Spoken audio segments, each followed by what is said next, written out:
en el agradecimiento. Insisto en el agradecimiento a todas las personas que nos acompañan hoy. Es una instancia importante desde el punto de vista institucional, pero también desde el punto de vista de política pública, de políticas de gestión de personas, de empleo público hacia el Estado. Estamos de algún modo aprovechando y tomando la oportunidad y también la responsabilidad que nos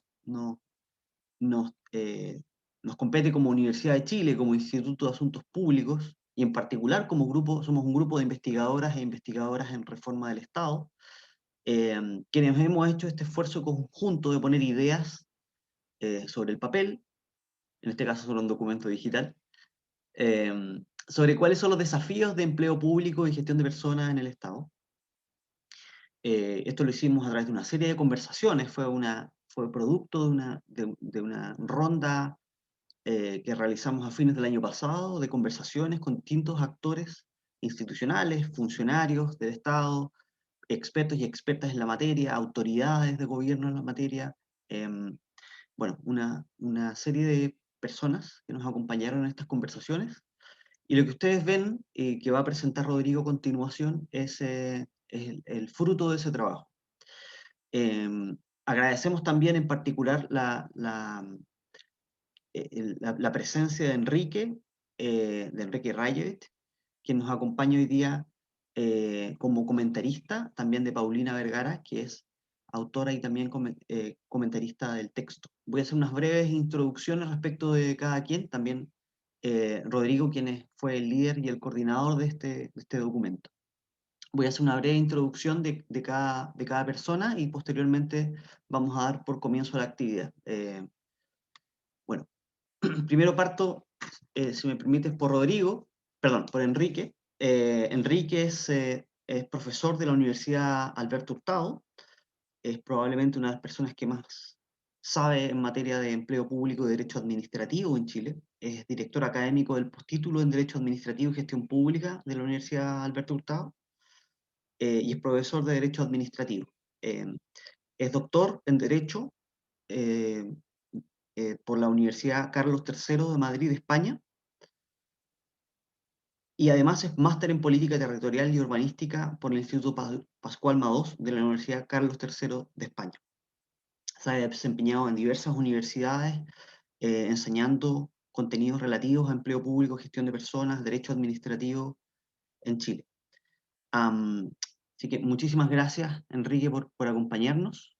También nos acompaña Paulina Vergara, que va a ser panelista y comentarista del documento.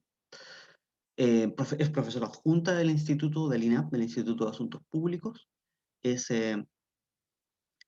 doctora en Ciencias Humanas, Políticas y del Territorio, con una mención en Sociología en la Universidad de Grenoble, en Francia. Magíster en Políticas Públicas de Cambio Social, y mención en Investigación en Ciencias Comparadas de Gobierno en SciencePo, y administradora pública de la Universidad de Chile. Finalmente, Rodrigo es profesor adjunto del INAP, es el director administrativo del Instituto de Asuntos Públicos del INAP, y como probablemente muchos de ustedes conocen, también fue exdirector nacional del Servicio Civil, así como también otros cargos directivos, entre otros, director nacional de Educación Pública del Gobierno de Chile entre 2017 y 2018. Así que, más que una voz autorizada para poder conversar y conocer su perspectiva respecto de los temas que vamos a tratar hoy día. Sin mayor preámbulo, doy la bienvenida, el pase a Rodrigo. Vamos a tener una reflexión, una presentación de Rodrigo respecto de los contenidos del texto, y luego de esto, Paulina y Enrique van a comentar y hacernos saber sus impresiones respecto del texto. La idea es poder comentarlo, discutirlo, y finalmente vamos a tener una ronda de preguntas que, mientras ocurra esto, les pedimos por favor que las puedan postear en el chat, y con eso poder tomar registro de esto y finalmente poder hacerlas y discutirlas en el panel. Muchísimas gracias de nuevo por su presencia en esta actividad. Rodrigo, adelante. Bueno, muy buenos días. Muchas gracias, Javier, por la bienvenida y por la introducción. Realmente es un un agrado poder ver, aunque sea virtualmente, tantas caras conocidas, con quienes hemos tenido la posibilidad de trabajar en distintas partes, en algunos en tareas docentes, en otras en tareas de servicio en las distintas instituciones por las cuales hemos estado. Entonces a todos, a todas ellas y a todos ellos, un cordial saludo. Yo creo que para guiar la introducción, yo voy a utilizar el texto, que debiera de ser este, sí, porque posiblemente ustedes no lo conocen. Este es un informe de política pública que, como Javier, quien coordina el grupo de trabajo, el grupo de investigación en reforma del Estado del INAP, lo preparamos en este grupo y está a disposición y va a estar disponible en la página web nuestra y se va a distribuir a todos los que ustedes, los que están aquí. Y yo voy a seguir el texto para guiar la presentación y hacerla, por lo tanto, más ordenada en base a lo que ustedes pueden ver. Me da la impresión que pueden estar viendo el texto, ¿sí? Muy bien. Bueno, yo creo que el texto parte con una serie de consideraciones, en el fondo diciendo por qué hacemos este trabajo. Esto me lo salto, Javier ya lo señaló. Y el primer capítulo, yo diría más sustantivo, es donde nos referimos a desafíos pendientes del empleo público y la gestión de personas en el Estado. Y ahí, a partir de la discusión que tuvimos, porque este es un trabajo muy colectivo en términos modernos sería de co-creación, pero es un trabajo colectivo. Identificamos en primer lugar como desafío pendiente la necesidad de ir a una separación efectiva de las funciones permanentes en el Estado de aquellas de confianza política. Ahí entregamos una serie de antecedentes, pero en el fondo nuestra convicción es que aquí, a pesar de todo lo que se ha avanzado con la creación del sistema de alta dirección pública, la reforma del 2016 y todas las orientaciones y el trabajo que se hace desde el Servicio Civil y desde el Consejo de Alta Dirección Pública, todavía aquí tenemos una materia extraordinariamente pendiente. Y en las propuestas que vamos a hacer, nos intentamos hacer cargo de cómo enfrentar este primer desafío. Un segundo desafío tiene que ver con lo que llamamos la débil pertinencia territorial del empleo público en gobiernos subnacionales y sin los estándares mínimos. Nosotros creemos que ha habido un tremendo avance en el empleo público, lo constatamos que son avances desde la vuelta a la democracia, pero que han estado principalmente focalizados en las instituciones del gobierno central o las instituciones de carácter nacional. Y hoy día, frente a la descentralización que se instala definitivamente y que posiblemente producto de la discusión y de lo que se disponga en la nueva Constitución, vamos a ir a un proceso de descentralización mucho mayor, tenemos un gran desafío en la conformación del empleo público a nivel de las regiones y al mismo tiempo en la adecuada implementación de la normativa sobre empleo público a nivel municipal. Entonces, este es un segundo desafío que creemos que tenemos que enfrentar. ¿Cuál es el tercero? Lo que viene con la transformación digital y el impacto de ella en el empleo público. Yo creo que eso ha sido puesto en evidencia en los tiempos, estos meses de pandemia, en que claramente no solo se produce un tema de trabajo a distancia, de realización virtual de las tareas que corrientemente hacemos o hacíamos en forma presencial, sino que claramente la incorporación de las nuevas tecnologías de información en las prácticas de gestión en el Estado y en cómo se organizan las instituciones y cómo se organiza el trabajo, es un desafío enorme para el empleo público hacia el futuro.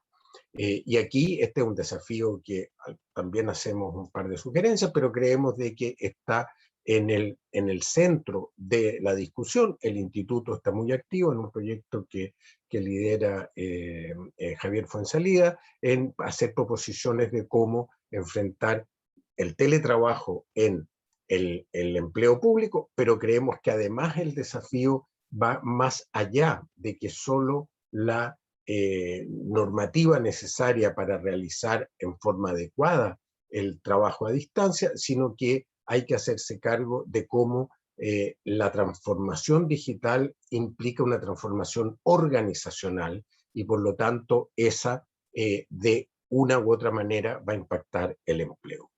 ¿Cuál es el cuarto tema? Que el cuarto desafío. Nosotros creemos que hay una insuficiente regulación de las relaciones con las asociaciones de funcionarios. Aquí lo que señalamos es que las asociaciones existen, son muy activas, tienen mesas de discusión a nivel central, a veces a nivel de instituciones, pero creemos que hay que avanzar ciertamente en superar lo que aparecen todavía como deficiencias, cuellos de botella o materias que hay que resolver. Y en último, el quinto gran desafío que creemos que debemos tomar es hacernos cargo de la continuidad de los servicios públicos en situaciones de emergencia. Quizás este es un tema que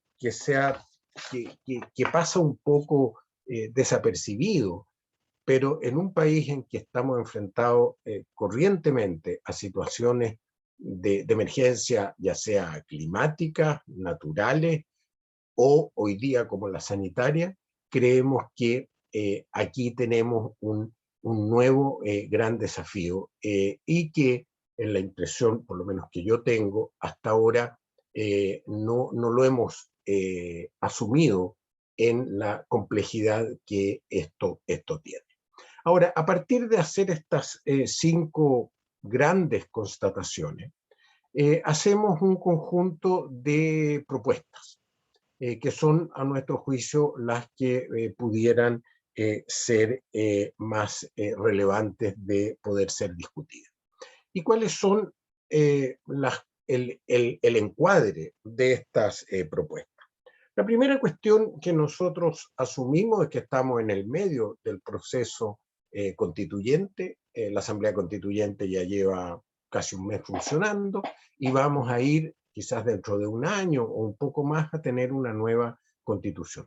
Y esa nueva constitución nosotros creemos que con toda seguridad va a revisar el actual rol que tiene el Estado en la constitución vigente. Y vamos a ir a un nuevo rol que posiblemente va a ser más proactivo y más responsivo frente a las demandas de la sociedad. Y eso necesariamente, a nuestro juicio, debiera de traducirse en nuevas reglas del juego para el empleo público. Entonces, nos hacemos cargo de que aquí hay un proceso de cambio muy significativo, que va a ser por primera vez vamos a tener una constitución discutida en una asamblea constituyente, elegida de la manera como se ha elegido, paritaria, con participación de representantes de los pueblos originarios, con toda la manera como lo estamos viendo, y esto va a tener un impacto en el empleo. Ahora, ¿cuáles son algunas de las consideraciones que hacemos en el contexto de mirar estas propuestas? Primero, creemos que es muy importante reconocer lo avanzado. Ciertamente, las transformaciones que van a venir se van a operar y se van a implementar sobre lo que tenemos hoy día. No se van a implementar de la nada. Y aquí, desde la vuelta a la democracia del 90 en adelante, hemos tenido grandes avances. En muchas materias hay deficiencias y desafíos, ya los vimos, pero creemos que la primera cuestión que tenemos que concordar es en qué hemos avanzado, en eso que hemos avanzado poder reconocerlo y poder tener claridad cuál es el punto de partida. No estamos partiendo de cero, estamos partiendo de una situación en la cual evidentemente hay elementos que tenemos que mejorar, pero ciertamente lo que sostenemos es que los tiempos obligan a valorar los avances y a tener juicios muy fundados sobre las deficiencias y las necesidades de mejora. Y esto nosotros lo queremos poner con énfasis para evitar una salida fácil, porque todos los que, yo creo, los que estamos participando en este coloquio y muchos más, sabemos lo complejo que ha sido en todos estos años avanzar en esta materia por distintas razones, y no solo razones que tenían que ver con la normativa constitucional, sino que muchas otras razones de tipo financiero, político, sindical, de gestión, etc. Entonces, la primera cuestión que creemos que hay que reconocer lo avanzado. ¿Cuál es un segundo elemento que creemos que tiene que estar en el corazón de las propuestas? La calidad del servicio. Nosotros creemos que tenemos que afirmar con mucha fuerza que los que estamos en el Estado estamos en el servicio público, ¿ya? Y que nos debemos a los ciudadanos que sostienen y que esperan que el Estado pueda atender sus demandas y sus necesidades. Por lo tanto, nosotros creemos que la calidad del servicio público debe ser la orientación fundamental del empleo público. Y en este sentido, todo lo que tiene que ver con los compromisos que las instituciones asumen, los convenios de desempeño, los sistemas de información, los mecanismos de evaluación, deben estar en función de conocer en qué medida estamos respondiendo a esta premisa fundamental. Nuestro compromiso es con la calidad del servicio público. Entonces, ese es un segundo elemento que con mucha fuerza queremos plantear. ¿Cuál es un tercer elemento? La relevancia de adherir al empleo decente. Chile ya adhirió a la convención de la OIT, que fue ratificada el año 2008, pero esto ha estado un poco en la trastienda de la discusión. No hemos tenido una profundización de qué significa aplicar los principios y las orientaciones del Estado, del empleo decente en el empleo público. Y creemos que es un tercer gran elemento que tenemos que discutir. Desde el INAP queremos seguir haciendo contribuciones en esta línea. Nosotros tenemos un convenio permanente de colaboración con la ANEF. Estamos realizando ahora un tercer ciclo de discusiones que tienen que ver básicamente sobre el empleo público, pero creemos de que el empleo decente no debe ser solo quedar como una declaración retórica a la cual el Estado chileno, al ratificar esa declaración de la OIT, adhirió, sino que tenemos que traducir. ¿Cuál es un cuarto elemento que creemos que en esta discusión a puertas de la nueva Constitución también que tenemos que retomar? Es remirar cuáles son los principios y valores sobre los cuales se sustenta el servicio civil. Y nosotros apuntamos aquí a algunos. Decimos que debe ser profesional, íntegro, objetivo, imparcial, probo, transparente, promover la equidad de género, el trato digno, la igualdad de oportunidad entre las personas, etc. Esos son algunos de los que nosotros creemos que de todas maneras debieran de estar presentes en las orientaciones, algunas quizás de rango constitucional y otras de rango legal. Algunas ya están en toda la normativa que rige el servicio civil en general, pero creemos que este es un cuarto elemento que debe concentrar nuestra atención. ¿Cuál es un quinto? Lo que llamamos más y más mérito e igualdad de oportunidades en el Estado. Nosotros creemos que pudiera ser que se estableciera en la nueva Constitución el principio que es el mérito y la igualdad de oportunidades para el acceso a los cargos públicos. Hoy día eso está definido en la Constitución, pero creemos que debiera de perfeccionarse. Y eso debiera de llevar a poder tener un desarrollo efectivo de un cuerpo de funcionarios públicos regulado por una carrera sólida y capaz de promover el compromiso, el perfeccionamiento y la innovación, y proteger de interferencias políticas y partidistas que no sean aceptables.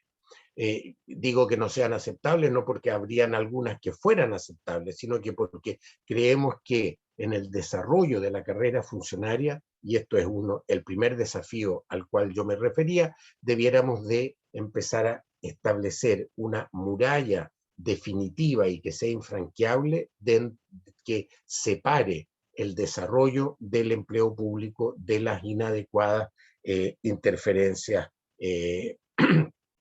políticas contingentes, pero esencialmente las partidarias, no las de política pública. Aquí estoy refiriéndome claramente a las partidarias.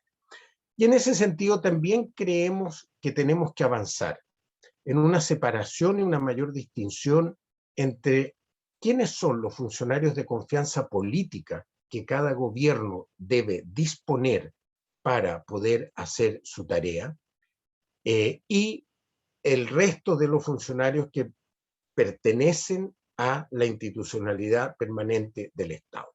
En definitiva, aquí claramente creemos que tenemos que avanzar en señalar y afirmar sin temor, porque muchas veces esto de decir, mira, aquí tenemos que reconocer de que tienen que haber funcionarios de confianza política. Ciertamente, los gobernantes van a tener que tener un conjunto de funcionarios que reflejen las orientaciones programáticas y políticas del gobernante. Pero creemos que eso llegó el momento en que debiéramos de establecerlo y establecerlo en un cierto estatuto, con ciertas reglas, con ciertas normas.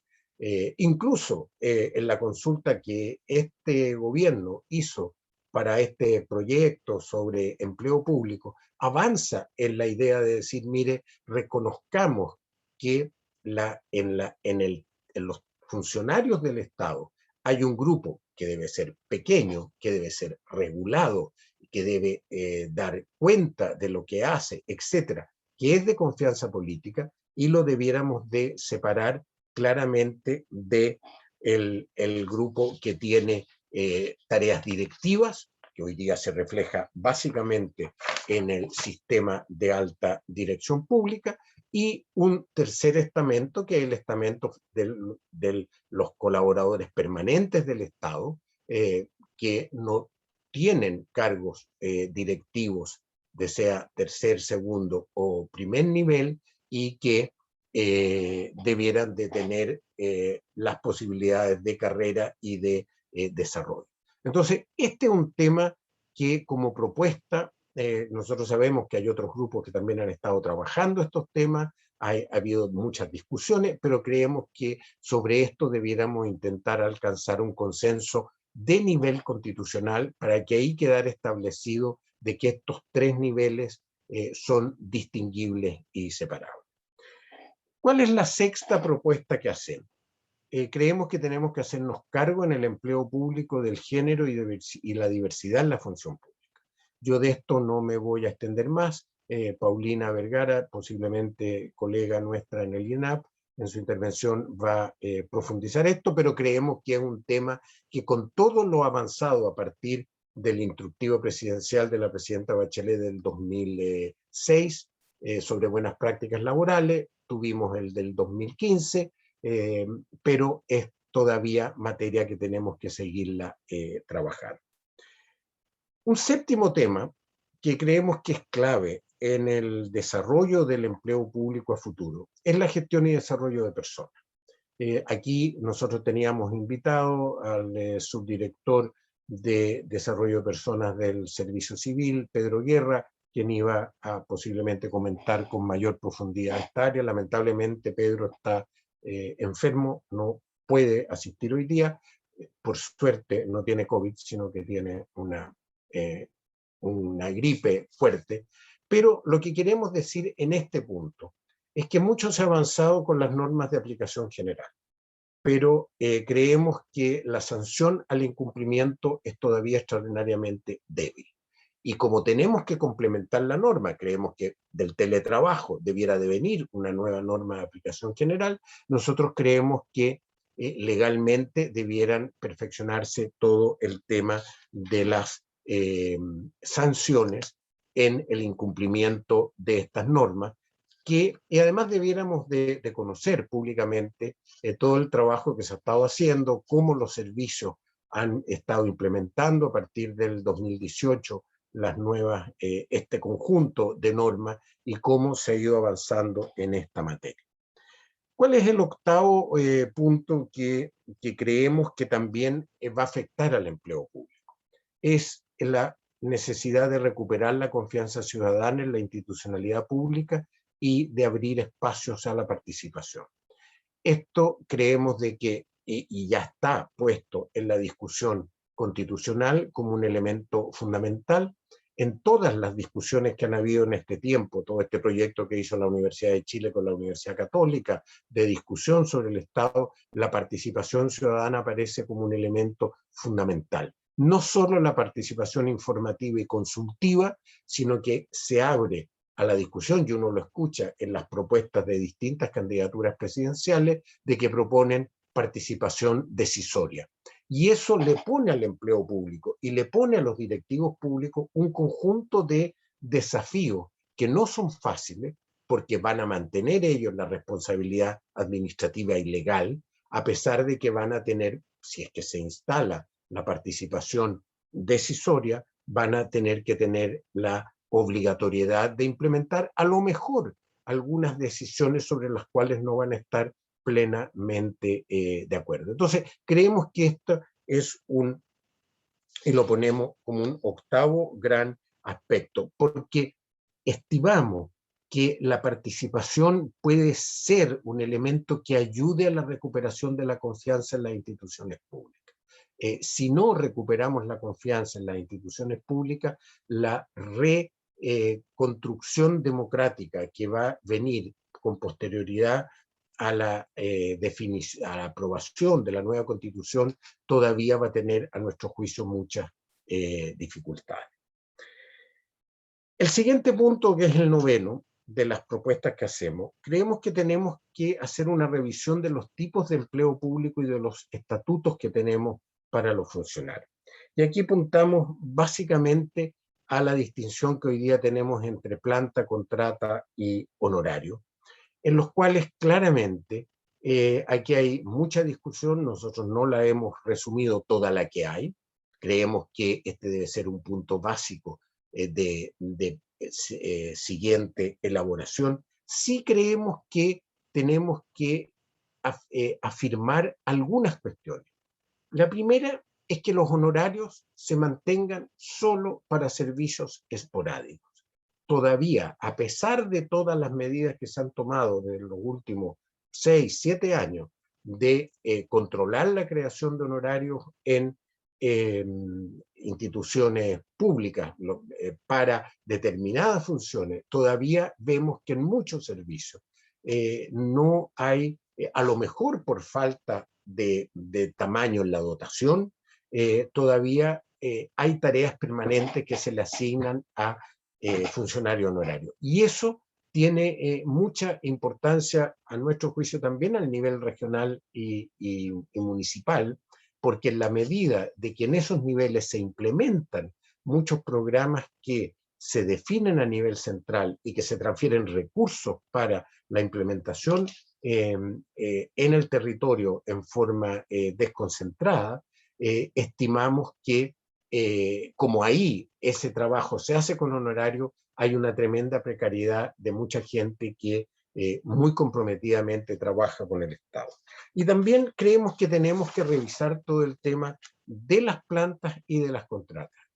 A nuestro juicio, las definiciones que están puestas en el Estatuto Administrativo fueron definiciones de hace muchos años atrás, que tenemos que ponerlas necesariamente en discusión que tenemos que resguardar todos los derechos que han ganado los trabajadores del Estado en todas sus luchas y en todos estos años, pero que tenemos que aclarar cuáles van a ser las condiciones en las cuales se va a ordenar el tema de las contratas. Para los honorarios tenemos propuestas mucho más claras porque creemos que la decisión política que se puede tomar es más sencilla, pero esto otro es un tema que está para la discusión. La décima propuesta que proponemos es que creemos que tenemos que institucionalizar las relaciones con las asociaciones de los funcionarios en términos de la regulación de la huelga, la negociación colectiva y los mínimos necesarios garantizados para asegurar el funcionamiento de ciertas instituciones públicas. Hoy día, de hecho, tenemos negociación, ya tenemos huelga, pero no está sancionado, y creemos que ahí hay que llegar a un acuerdo con las asociaciones de funcionarios en las cuales superemos esta situación que posiblemente es para algunas asociaciones una situación óptima. Pueden ir a la huelga, a pesar que está prohibido, sin sanción, negocian, a pesar de que no está establecida la negociación ni los términos de la negociación, y por otro lado, la administración del Estado queda debilitada por el hecho de que no han sido claramente precisadas y definidas estas nuevas relaciones. ¿Qué planteamos como undécima propuesta?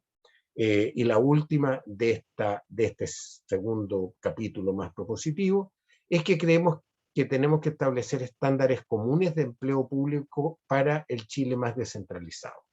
Nuestra hipótesis es que vamos a una mucho mayor descentralización, mucho más allá de la que ya concretamos con la elección de los gobernadores. Creemos de que la actual fórmula, sin aclarar las relaciones que hay entre los gobernadores electos y los delegados presidenciales a nivel de regiones y a nivel de provincia, es un modelo que va a durar bastante poco, porque las tensiones van a acrecentarse y vamos a ir, creemos, necesariamente a una conformación de gobiernos regionales, de una institucionalidad regional, en la cual el empleo público a nivel regional va a ser crucial. Hay que entender que en ciertas regiones la presencia y la acción del Estado a través del empleo público es fundamental para la actividad en la región, y eso debe extenderse también al mundo municipal y al mundo, sobre todo en el ámbito de la educación, de los nuevos servicios locales de educación, que son esta situación intermedia entre el territorio local y el territorio regional, destinado básicamente al servicio de la educación pública. Estas son las 11 propuestas que como grupo de trabajo hemos hecho, y termino resaltando un par de conclusiones. Nosotros creemos que las transformaciones en el empleo público que deberían hacerse para enfrentar los desafíos que planteamos al principio son una condición de base para poder enfrentar esos desafíos. Nosotros creemos que si no nos hacemos cargo del conjunto de temáticas que tienen que ver con el empleo público, va a ser extraordinariamente difícil poder enfrentar esos desafíos. Y eso nos lleva a que tengamos que establecer un foro muy amplio para sostener esta discusión y para llegar a los acuerdos que sea necesario llegar, y después sostener la implementación política y su traslado a la práctica real del empleo público. Y este es un tremendo desafío. Si no nos hacemos cargo del empleo público en la diversidad de sus materias, nosotros creemos que las necesarias transformaciones del Estado van a ser débiles y van a tener pies muy de barro, porque no van a tener un sustento. La segunda cuestión que también creemos como conclusión, que en el diseño y puesta en marcha de las transformaciones deben ser conducidas por un equipo legitimado por los diversos actores. Y aquí nosotros queremos hacer un llamado de atención a la forma como, por ejemplo, se estableció el comité que estableció a mediados del año 19 el actual gobierno para conducir la agenda de modernización del Estado. Nosotros creemos que en esta conducción no solo tienen que ser escuchados los distintos actores, sino que tiene que ser una agenda conjunta, codirigida por los distintos actores, porque eso creemos que es la única manera que le va a dar solidez a la propuesta. Y termino, Javier, este es un informe que desde la perspectiva del INAP es un esfuerzo. Creemos que este esfuerzo se está dando en muchos ámbitos y era nuestra contribución que queríamos hacer en esta materia. Muchas gracias. El informe va a estar disponible para todos y todas para que lo puedan leer en la página web, y va a ser muy interesante poder empezar a recibir vuestros comentarios y vuestras sugerencias sobre cómo irlo perfeccionando. Muchas gracias. Muchas gracias, Rodrigo. Vamos a dar el paso inmediatamente a Enrique, que va a comentar el documento, contarnos cuáles son sus impresiones al respecto. Enrique, aproximadamente 10 minutos para poder tener tu retroalimentación, tus comentarios, reflexiones generales sobre qué te pareció el documento y cómo crees que podría contribuir al empleo público y la gestión de personas en el Estado en Chile. Bueno, primero, disculpen, tuve que cambiar de pantalla al teléfono porque mi computador está un poco rebelde. Quiero agradecer la invitación a este encuentro. Eh, la verdad es que me parece un tema de primera importancia. El documento que ha expuesto Rodrigo, en el fondo, creo que da buena cuenta del panorama en el que nos encontramos situados hoy día a nivel de empleo público. Voy a hacer primero algunos comentarios en 10 minutos, hay que ser muy sintético, sobre el texto, y después algunas impresiones más generales.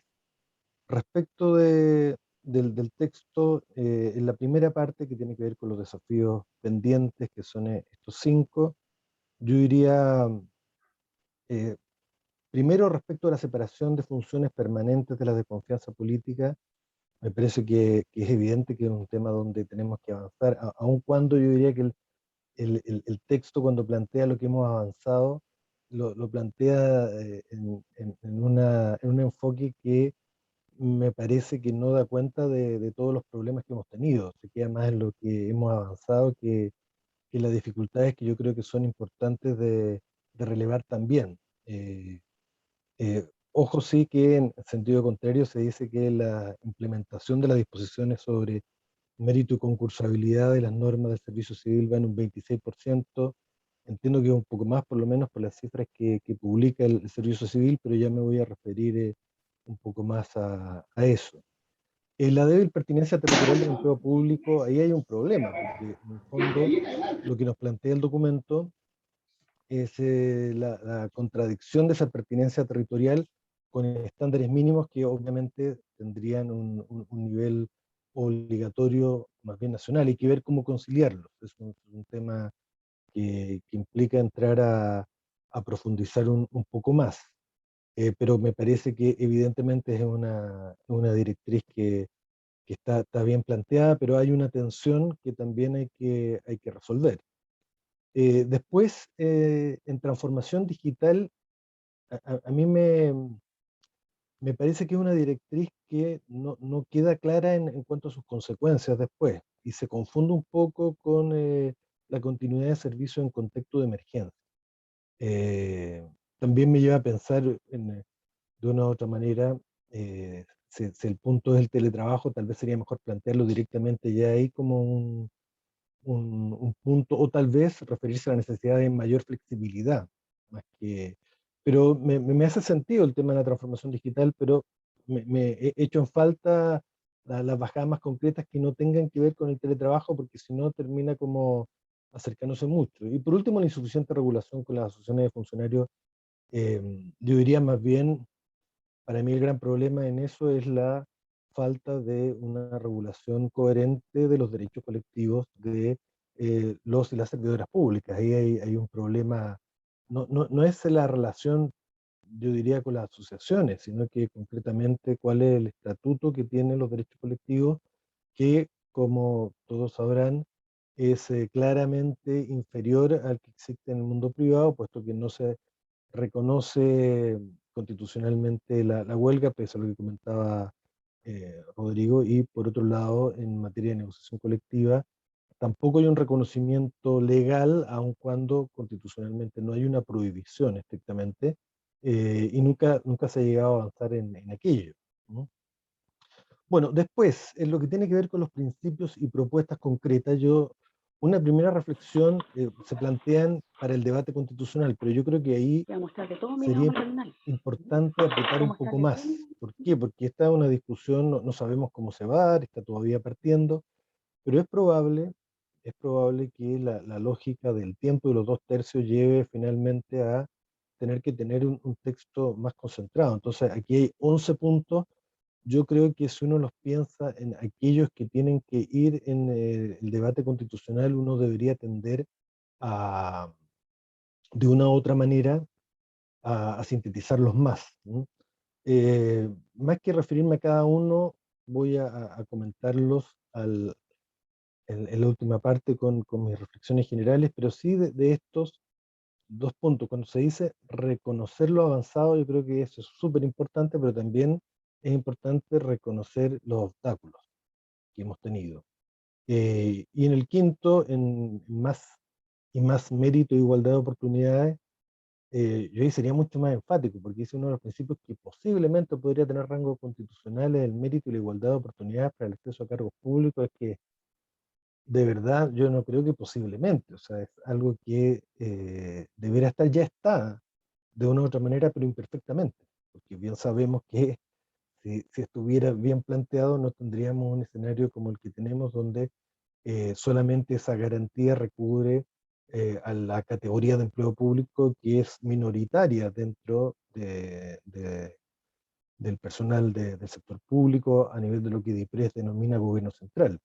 Como ustedes sabrán, si miramos las últimas cifras nos hablan de que solo el 22% está en la planta. O sea, pasamos de ese 80-20 que se supone era eh, a favor de la planta, hoy día prácticamente a la regla inversa.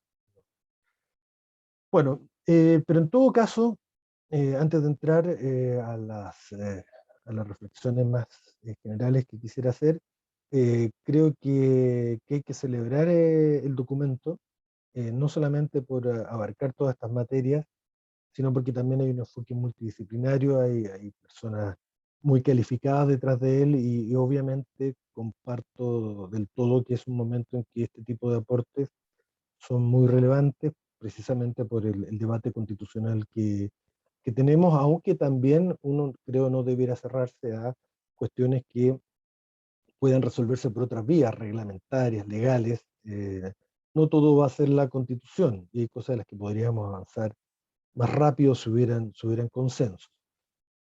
Bueno, tres ideas finales que me surgen a la luz del documento. Primero, yo creo que la verdad es que para mí el gran problema es que no hemos logrado estructurar la exigencia de que exista un servicio civil, profesional e imparcial, donde el mérito prevalezca sobre la confianza. Yo creo que esa es la realidad. No digo que el personal que tiene la administración pública sea un personal partisano, dependiente del gobierno de turno, por completo, no, pero no hemos generado un conjunto de garantías que permitan afirmar que el servicio civil, las personas que trabajan para la administración pública, puedan sentir que efectivamente están trabajando para el Estado de una manera permanente, y que la influencia de la política no nos vaya a afectar. Creo que en eso tenemos mucho que avanzar. Y eso nos lleva a pensar por qué hemos fracasado en el pasado. Como decía antes, hay que reconocer lo avanzado, pero también reflexionar por qué no ¿por qué estamos donde estamos? ¿Por qué hemos llegado a este cuadro, el cuadro de pensar en un 80-20 versus un 22, como decía antes? La verdad es que es bastante dramático. O sea, nos sujeta a un problema que yo creo necesariamente debiéramos abordar. Rodrigo Gaña ya ha comentado algunos de los problemas. Uno puede pensar razones financieras. En algún momento el Ministerio de Hacienda probablemente consideraba que las modalidades precarias eran menos costosas y por lo tanto debían ser promovidas. Falta de consenso en las propuestas también. Ok, el modelo no es bueno, ¿por cuál lo cambiamos? Y en eso ha faltado avanzar y este tipo de documentos son muy importantes para aquello. También yo diría una falta de voluntad del mundo político de soltar la influencia sobre el empleo público. De hecho, si uno revisa esta idea de separar gobierno y administración en la práctica, la verdad es que el servicio de alta dirección, perdón, el sistema de alta dirección pública, por supuesto que tiene un conjunto de méritos, pero al final del día la influencia de la política sigue siendo relevante y lo demuestran las cifras de cambio en la alta dirección pública con los gobiernos de alternancia política, los últimos tres.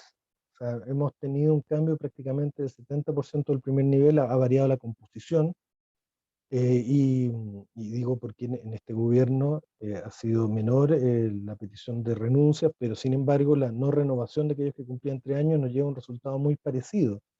De hecho, si uno revisa el panorama de las administraciones públicas de la OECD del 2017, Chile con Turquía y España son los tres países que están más bajos en el nivel de continuidad de los directivos públicos. La OECD, eh, de los países de la OECD reportados hoy, 17 se señala en el informe que tienen prácticamente una nula variación en los 4 primeros estamentos de directivos públicos y sin embargo, en el caso nuestro estamos al revés, con o mucho cambio o un alto grado de cambio, por lo tanto tenemos mucho que avanzar.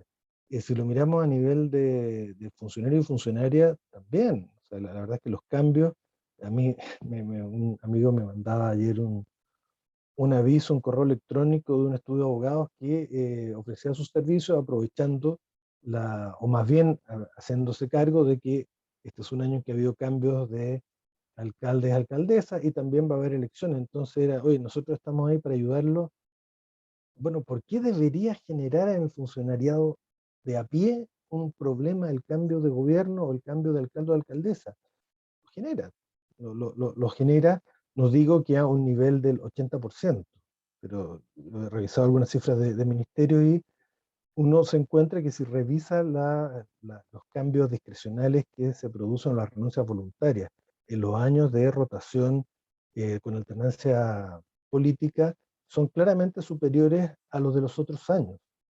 Obviamente con más fuerza en los ministerios políticos que los otros. Pero ese es un fenómeno que deberíamos desterrar. Respecto a la norma general, yo decía, no es em,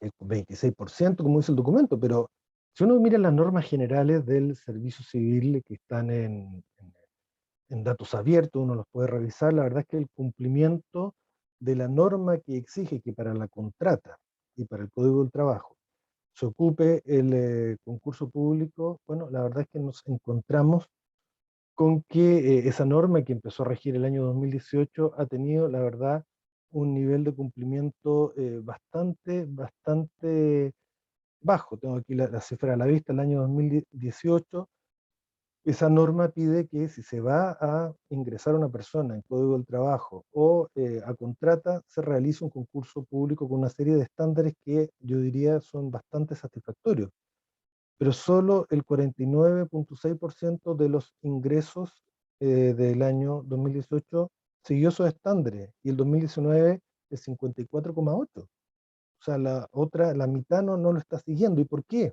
Porque la propia norma del servicio civil permite que la autoridad, por una comunicación fundada, le indique al servicio civil, perdón, que no va a ocupar este sistema. Por lo tanto, queda cojo. tal como, aun cuando en la reforma del año 2016 en alta dirección pública, en segundo nivel jerárquico, se estableció una posibilidad de que el servicio civil, que el Consejo de Alta Dirección Pública, perdón, citara a aquellos jefes de servicio que desvincularan a personas que estaban en cargos de ADP de segundo nivel. Bueno, la propia norma legal reconoce que una de las razones que las autoridades pueden expresar para no renovar es la confianza.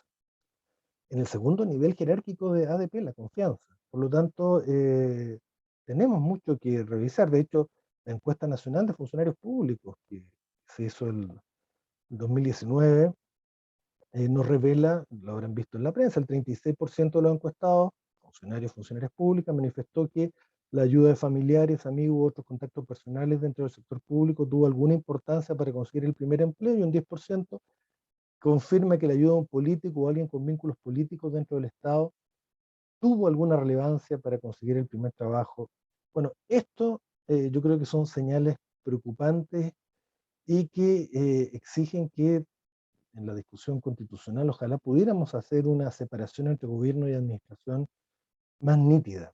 Y ojo que hay que recordar, me he pasado un poco en el tiempo, perdón, don Javier, pero hay que recordar que las constituciones son piezas de relojería. La constitución del 25, por ejemplo, planteó las asambleas provinciales que nunca se crearon. La propia constitución del 80 nos habla de la carrera funcionaria, y sabemos que no existe. Entonces, este es un tema que hay que trabajar con cuidado para que funcione bien, y cierro simplemente con que el tema del concurso debiera también estar en la misma categoría de temas importantes. No, me pasó un poco los minutos, así que lo dejo hasta acá, pero los felicito y yo creo que este es un temazo que hay que seguir reflexionando, porque en esto efectivamente se juega la calidad del Estado y el servicio que le presta a las personas, realmente. Así que muchas gracias de nuevo y felicitaciones. Muchas gracias, Enrique. Vamos inmediatamente con Paulina para recoger tus impresiones y reflexiones sobre el documento.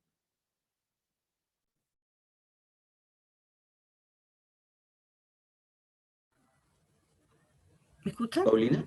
Sí. Sí, ahora sí te escuchamos.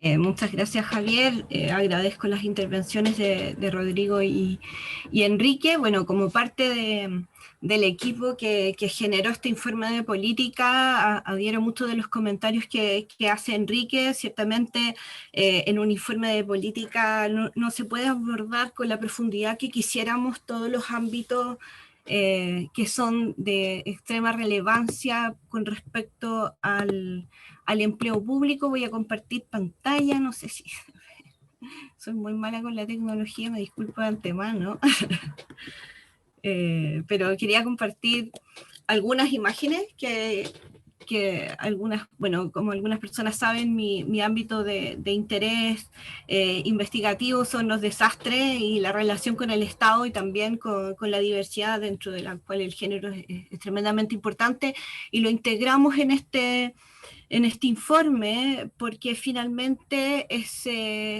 este desastre de la pandemia por COVID-19 que empuja el teletrabajo con fuerza en el Estado de Chile. Si bien, como evidencia en los trabajos de Javier Fuenzalía o de Tomás Soto, hay algunas instituciones que ya lo habían incorporado previamente en otros contextos con menos presión y menos crisis, es esta pandemia, es este desastre el que empuja el teletrabajo hasta casi un 25% en el año 2020. Sin embargo, si vemos las cifras en Chile, sabemos que históricamente Chile es un país de desastre, lo ha dicho la ONU en toda su forma, y sin embargo no había generado esta presión.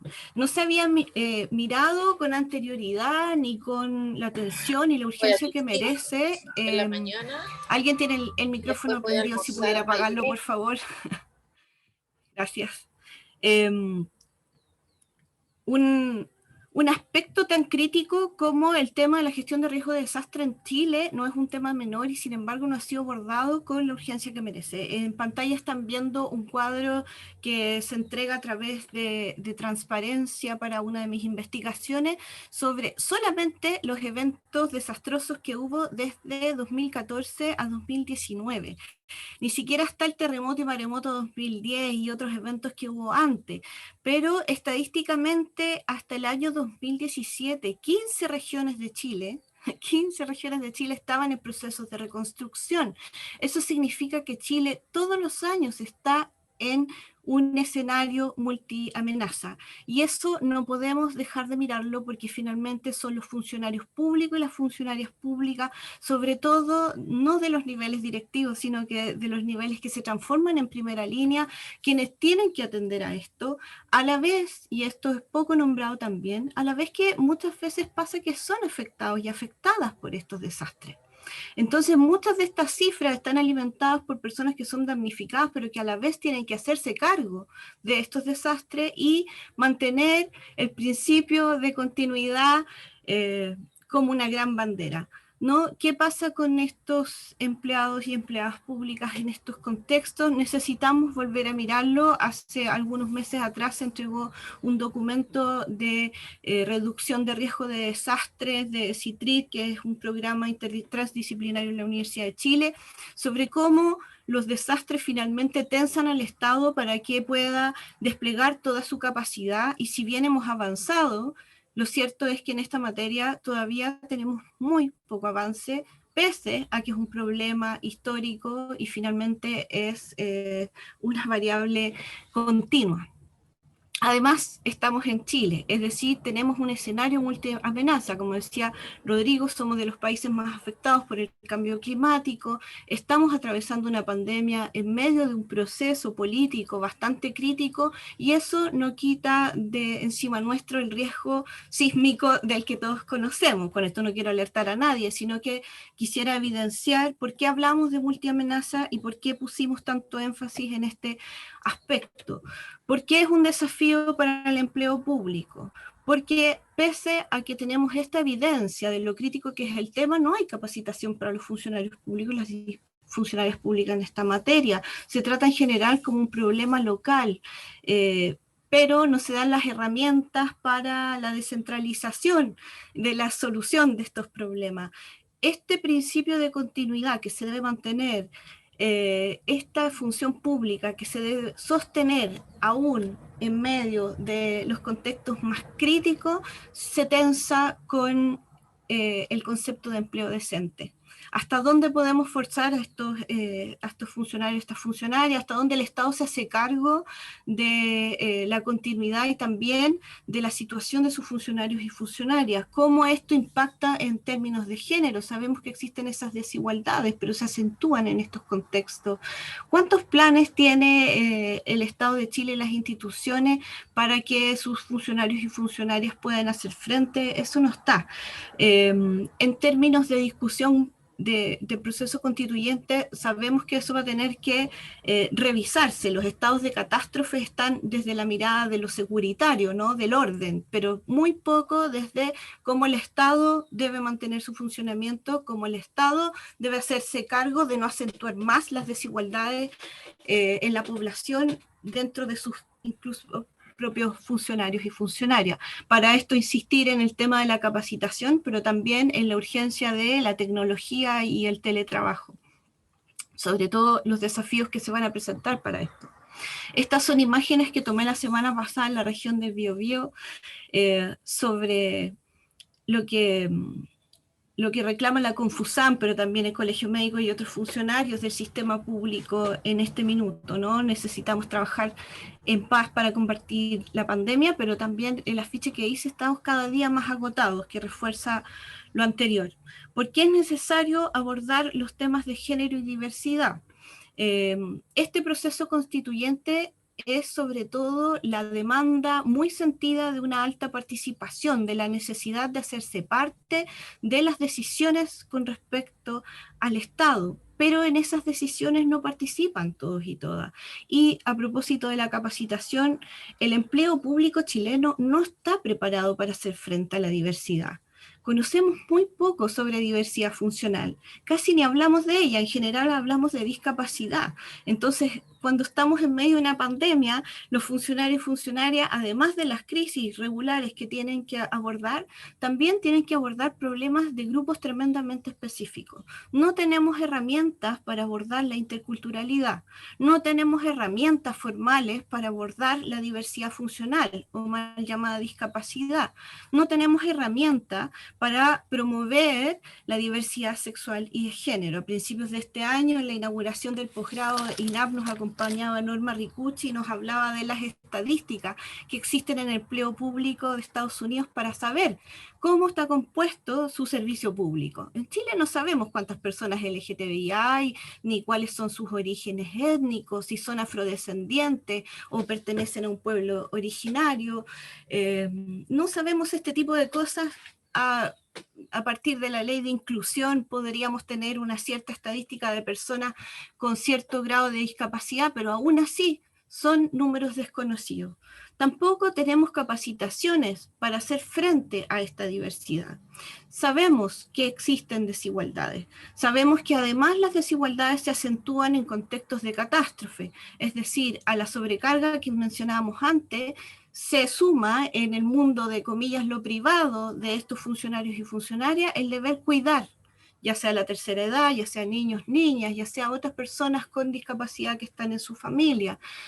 Esto no es parte hoy en día de las preocupaciones del Estado. El Estado chileno no es corresponsable, es más bien un Estado que acentúa estas desigualdades y se espera, a propósito de la paridad en el proceso constituyente, de lo importante que ha sido los escaños reservados para pueblos indígenas, que los temas de los cuidados sean parte también del empleo público, que la promoción de la igualdad no solo esté en términos de género, binario, hombre y mujeres, sino que también se promueva la igualdad de otras etnias, de personas que pertenecen a grupos específicos de la población. Finalmente, lo que planteamos aquí es que el Estado se haga corresponsable en tema de género, pero también que sea el principal promotor de la lucha contra las discriminaciones, porque el invisibilizar estadísticamente, el no generar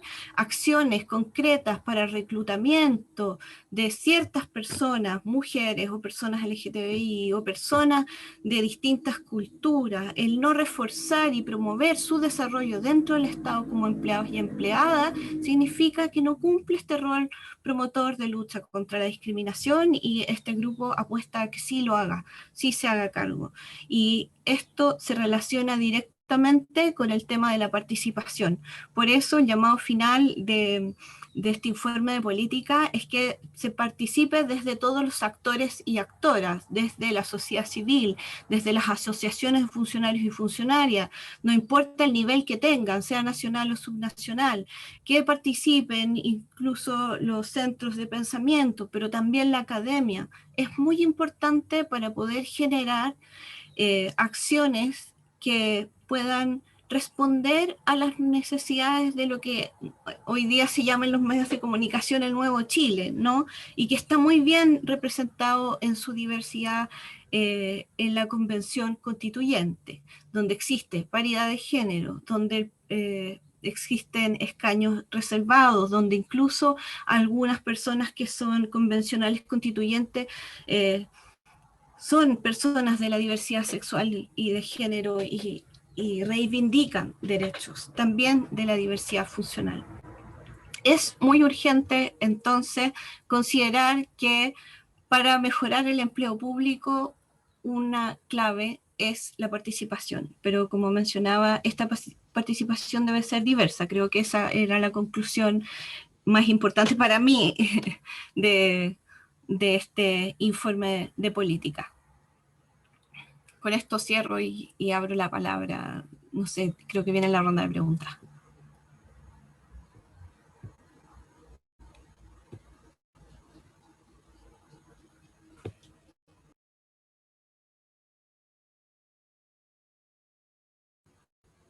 Tenemos un problema de audio, ¿nos escucha Javier? Ahora sí, es que no estaba permitido para poder desmutearme. Bien, ahora vamos a hacer una breve ronda de preguntas. Tenemos algunas preguntas que hemos ido recogiendo en el chat. Voy a hacer las preguntas que aparecen y con la expectativa de que probablemente Rodrigo, y quizás Rodrigo tú podrías derivar algunas preguntas si te parecen, podamos irlas respondiendo. La primera tiene que ver con en qué medida el trabajo o el teletrabajo ha flexibilizado la función pública y los controles que existen sobre la función pública por parte del Estado. Bueno, hay algunos comentarios que tienen que ver con encasillamientos de generar concursos internos para incorporar a planta y que los resultados no dan cuenta de ese cumplimiento. Hay alguna pregunta que tiene que ver con las corporaciones de derecho público, que son instituciones que se rigen por el presupuesto público y que son autónomas y muchas veces establecen normas internas que no están acorde a la norma general. Esas son algunas de las preguntas. Voy a leer un par más. Rodrigo nos señala, dice, ¿cuáles son las normas fundamentales? Si me permiten, a ver. ¿Cuáles son las normas fundamentales que se deberían consignar en la nueva Constitución en relación a materias que estamos tratando en esta conversación? Y hay una pregunta que hace Francisca Romero que señala si se ha considerado el ingreso a la carrera pública de los jóvenes recién egresados. Dejo esas preguntas, no sé si Rodrigo podemos repasarlas o volver a discutirlas, o no sé si tomaste nota, pero yo preferiría que tú puedas contestarlas o bien derivarlas a los panelistas según estimes conveniente. Muy bien, muchas gracias, Javier. He anotado 5 preguntas. Ahora, la primera pregunta sobre teletrabajo. Yo creo que lo mejor es devolvértela a ti, porque tú estás liderando el estudio sobre teletrabajo, has avanzado en la materia, y yo creo que tú nos podrías iluminar por dónde va esa discusión. Y creo que sería súper interesante en este contexto, porque parte también de los comentarios que hizo Paulina y algo de lo que tocó Enrique, tenían que ver con eso. Entonces, quizás lo primero, Javier, si tú mismo pudieras iluminarnos en qué está esa discusión.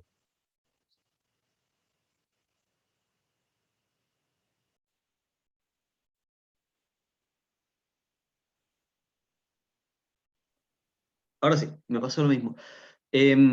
Bueno, obviamente el teletrabajo, y en particular hay que dejar súper en claro que Chile no tiene una política pública de teletrabajo. Lo que se hacía anteriormente, antes de la pandemia, eran algunas aprobaciones vía leyes misceláneas de presupuesto, en donde a los servicios se les habilitaba a las jefaturas máximas de los servicios de eximir del control horario a cierto porcentaje de dotación. ¿Ya? Eso es lo que ocurría con INAPI, lo que ocurría con Suceso.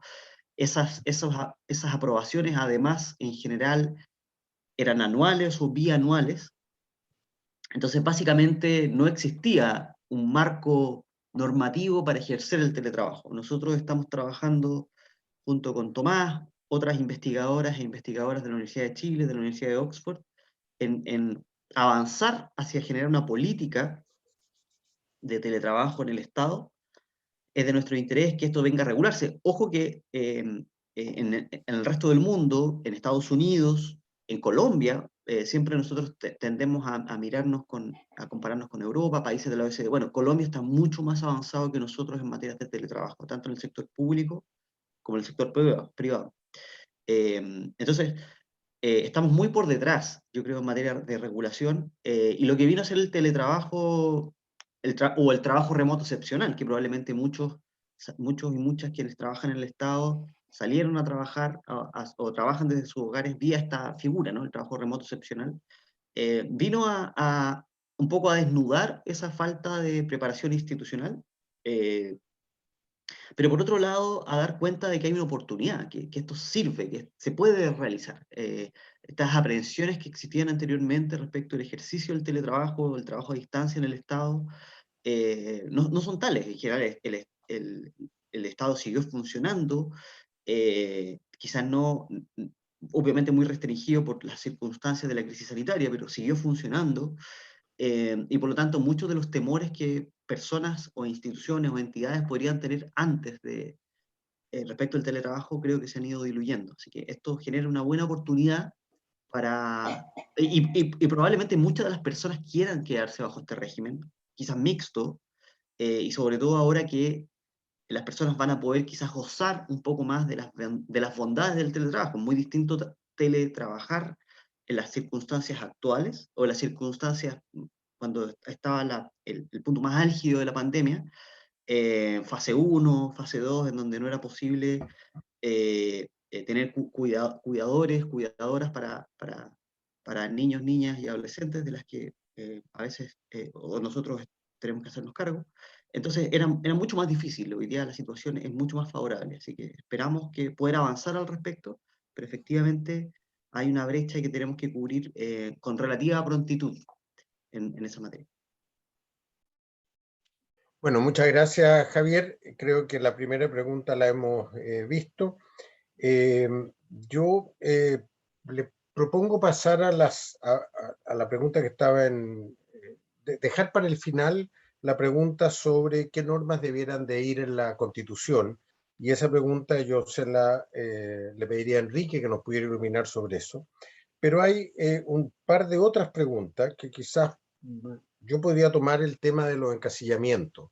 Yo creo que el tema de los encasillamientos tiene directa relación con las dificultades que tenemos para implementar la carrera funcionaria, porque el encasillamiento, si hubiésemos tenido la relación 80-20, a la que se refería Enrique, 80 de planta, 20 de contrata, la lógica de los encasillamientos y de la carrera funcionaria tenía espacio, tenía ámbito en el cual desarrollarse.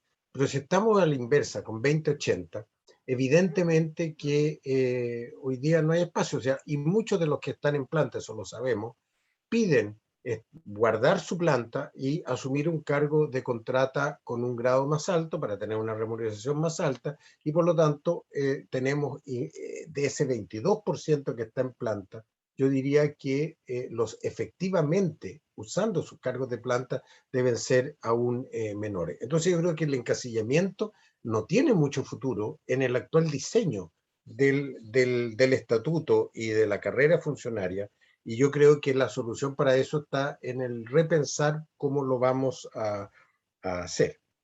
Y también yo quisiera tomar el tema de que si las normas de aplicación general que sacó el Servicio Civil debieran ser aplicables a todos, a todas las instituciones del Estado.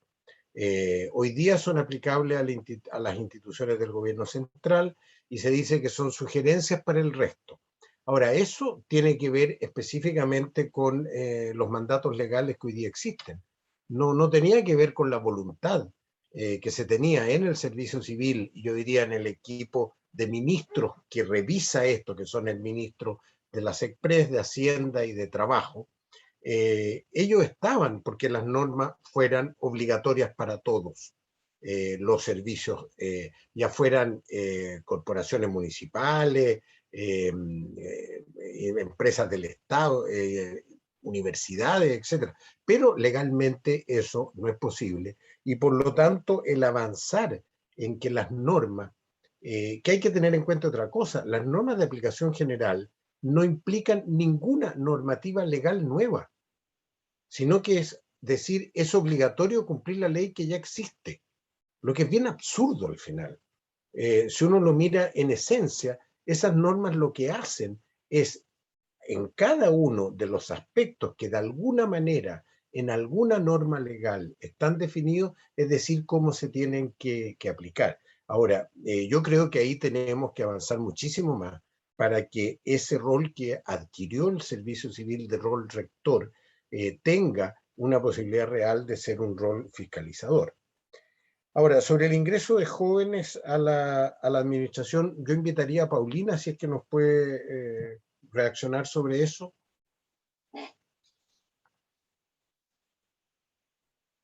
Paulina.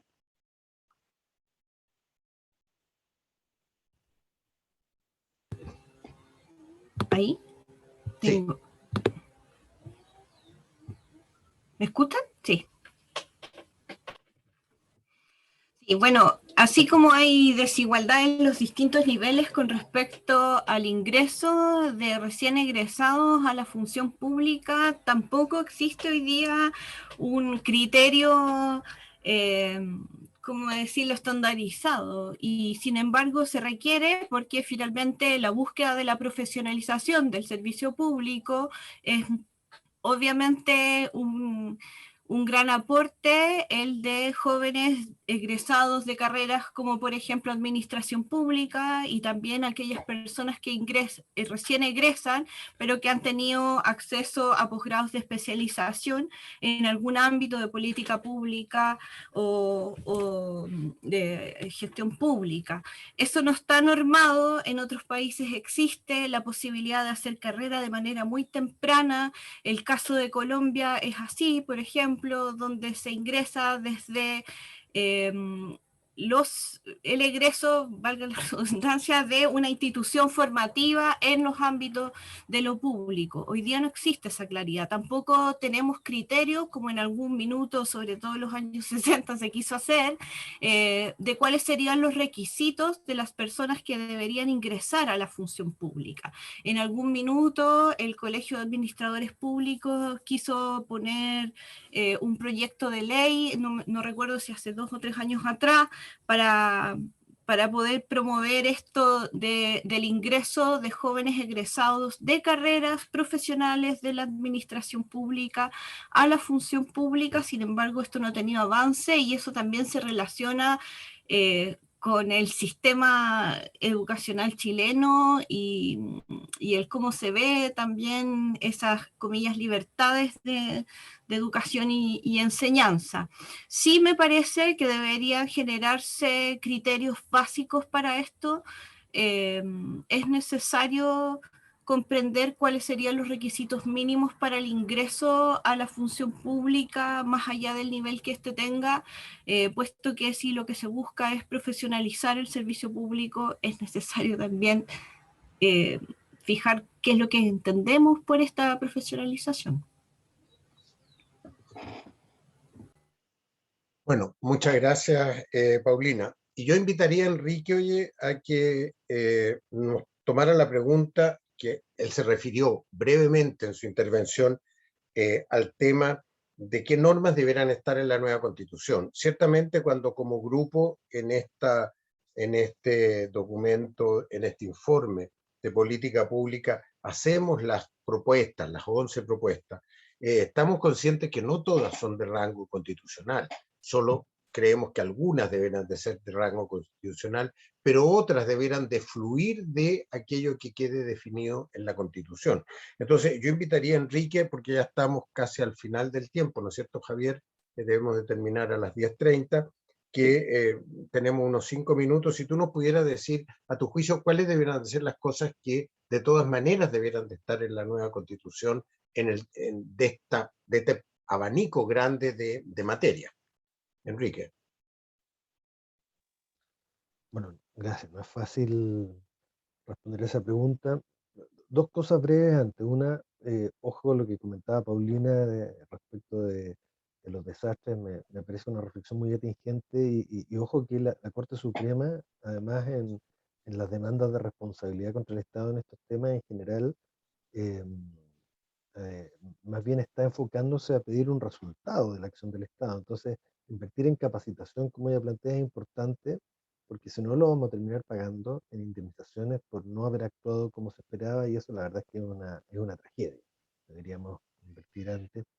Y respecto a las normas que decías tú, Rodrigo, yo creo que ahí hay que revisar la norma de ingreso. El bajo cumplimiento que ha tenido, no sé las cifras del año pasado porque no se han difundido, pero indican que ha sido como una vaselina, ¿no? Es muy fácil escaparse y por lo tanto ahí yo creo que hay algo que reforzar desde el punto de vista reglamentario. Ahora, desde el punto de vista constitucional, yo diría primero el derecho fundamental de acceso a los cargos públicos que está hoy día está en un formato débil porque no está planteado como una igualdad de acceso, sino como el derecho de acceder cumpliendo los requisitos que señale la ley. Y eso entonces hace que podamos tener sistemas como la contrata. Yo creo que debe quedar claro como principio constitucional que el acceso a empleos públicos tiene que ser eh, por, eh, por un sistema que garantice igualdad de oportunidades. Y obviamente eso no quita que no puedan haber excepciones. Los mismos comentarios que no había aquí respecto de situaciones de excepción y de flexibilidad nos tienen que permitir aceptarlas legalmente, pero que quede claro y que queden contenidas como excepción y no pase como plantean algunos de los que preguntan en el chat, termine erosionándose el sistema tan fácilmente.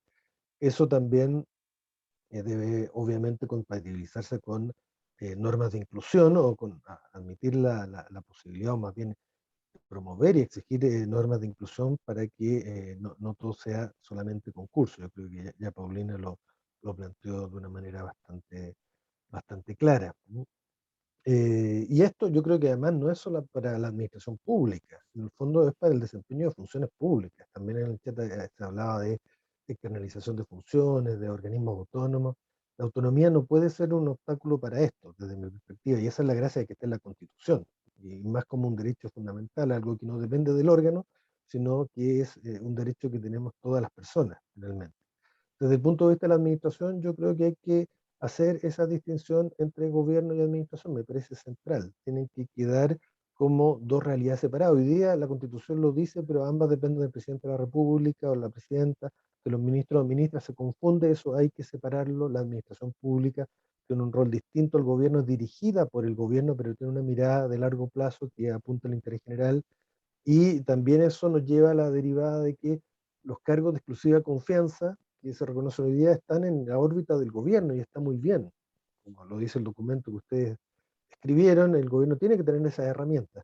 El mundo de la administración pública es un mundo que debe más bien estar presidido por el principio de objetividad, por lo que algún autor español denominaba la eficacia indiferente. Es decir, yo estoy para trabajar con Jadwe, con Boric, con Sichel, con Kass. O sea, yo trabajo para el Estado y el gobierno dirige la administración, pero yo estoy en la administración, no en el gobierno. Y eso entonces implica que hay un estatuto diferenciado. Y en eso también la alta dirección pública debería tener, ojalá tuviera un guiño, porque también hay cargos directivos que a mi juicio tienen que quedar en esa lógica, ¿no? En la lógica de la exclusiva confianza gubernamental. Eh, Dos cosas más. Una, también obviamente hay que revisar los derechos colectivos. No pueden quedar como están hoy día con estas restricciones que finalmente no se cumplen. Y algo que han apuntado también en el chat varias personas que preguntan, tiene que haber una garantía orgánica, sea de control. Yo entiendo que uno de los debates que va a haber probablemente en la convención es cuántos organismos se reconocen constitucionalmente, es discutible decir si debiera quedar un organismo, pero tiene que haber un organismo de control, porque no nos puede ocurrir de nuevo lo mismo. O sea, tenemos que aprender de este fiasco de la carrera funcionaria, que a todo esto yo no hablaría de carrera, hablaría de un servicio civil, un empleo público profesional e imparcial. Yo creo que eso es lo que debe quedar claro, y el legislador verá cómo lo estructura, y puede ser por un sistema más abierto, más cerrado, pero reconociendo ese carácter profesional imparcial que tiene que tener con esas normas de acceso que ya describí. Yo creo que eso es claro. Ahora, la ingeniería de detalle y las redacciones concretas y todo eso dependerán de cómo vaya avanzando el resto del texto constitucional, pero yo al menos esperaría que esos temas quedaran plasmados a nivel constitucional. Bueno, muchas gracias, Enrique. Aquí terminamos, Javier, la respuesta a las preguntas. Entonces, tú tomas la palabra. Sí, solamente agradecer a todos y a todas. Lamentamos, como señalamos anteriormente, Pedro no nos pudo acompañar esta vez. Hubiese sido muy bueno tener la visión también de Pedro respecto de muchas de estas cosas, porque sé que hay muchos temas que están trabajando y hubiese sido muy bueno también tener la visión de en qué áreas de lo que nosotros estamos señalando se está trabajando. Solo por decir algo, y no es que sea representante del servicio civil, pero sí el proyecto en el que nosotros estamos trabajando, que es el de teletrabajo, estamos efectivamente en colaboración con el servicio civil, con la DIPRES, estamos también reuniéndonos con asociaciones de funcionarios con ANEF, y por lo tanto es un proyecto que queremos abrir, está abierto a que participe la mayor cantidad de personas posible. Entonces, hubiese sido una muy buena oportunidad para poder conocer también qué es lo que están desarrollando desde el servicio civil. Bueno, sin más, quisiera agradecer a todas y a todos por su participación, a Paulina, a Rodrigo, a Enrique y a todos quienes nos acompañaron hoy día. Espero que estén muy bien y que tengan un muy buen día. Chao, chao, que estén bien. Muchas gracias. No, muchísimas gracias.